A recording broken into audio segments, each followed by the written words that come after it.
के साथियों, कुछ समय पूर्व महात्मा गांधी स्कूलों में जाने के लिए अध्यापकों की परीक्षा हुई थी। रिटन एग्ज़ाम था।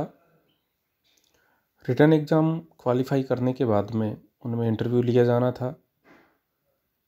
इसके बाद उन्हें महात्मा गांधी विद्यालय में भेजा जाना था। तो एग्ज़ाम होने के बाद में जैसे ही रिज़ल्ट आया तो उसमें से कुछ साथियों को तो भेज दिया गया और कुछ को रोक लिया गया। जिन साथियों को रोका गया अर्थात जो क्वालिफाई थे फिर भी उन्हें रोका गया, उनमें वो साथी थे जो महात्मा गांधी विद्यालयों में पहले से ही पोस्टेड थे, अर्थात वो पहले से ही इंटरव्यू देकर महात्मा गांधी स्कूलों में जा चुके थे और फिर भी उनके द्वारा एग्ज़ाम दिया गया था ताकि वो अपने आसपास के विद्यालयों में जा सकें। तो इस संबंध में एक याचिका भी लगाई गई थी और उसके परिणाम स्वरूप कुछ निर्देश जारी किए गए थे और उन्हीं के आधार पर आज ये नोटिफिकेशन निकला है। इस नोटिफिकेशन में कहा गया है, अर्थात इसका विषय है अंग्रेजी माध्यम विद्यालयों हेतु चयनित कार्मिकों के कार्यग्रहण या कार्यमुक्ति के संबंध में। देखते हैं इसमें क्या लिखा है। स्क्रॉल डाउन करते हैं। आप शब्दों पर ध्यान दीजिएगा।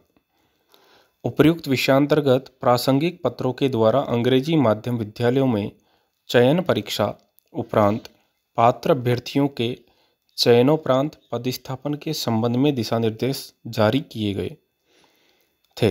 जिन शिक्षकों के पदस्थापन आदेश जारी किए जा चुके हैं, किंतु उक्त दिशा निर्देशों में वर्णित शर्त महात्मा गांधी राजकीय अंग्रेजी माध्यम विद्यालयों में साक्षात्कार से चयन उपरांत पदस्थापित शिक्षक का पुनः चयन नहीं किया जाए और ना ही ऐसे शिक्षकों को नवीन चयन उपरांत पदस्थापन हेतु कार्यमुक्त किया जाए।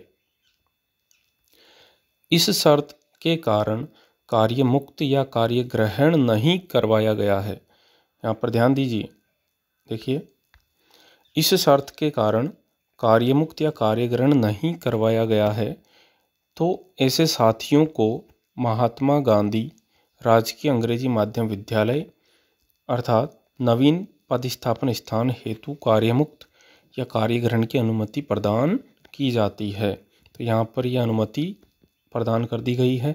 संबंधित संस्था प्रदान या कार्मिक तत्काल इसकी पालना सुनिश्चित करे, शेष शर्तें यथावत रहेगी।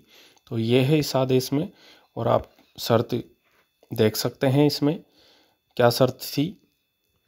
अर्थात जो साथी पहले से ही उन स्कूलों में पोस्टेड थे, चाहे वो इंटरव्यू से ही हो, तो उनको पुनः चयनित नहीं किया जाए, ये शर्त थी। तो इसको हटा दिया गया है और ऐसे शिक्षकों को वापस ज्वाइन के लिए अर्थात कार्यग्रहण या कार्यमुक्ति की अनुमति प्रदान कर दी गई है।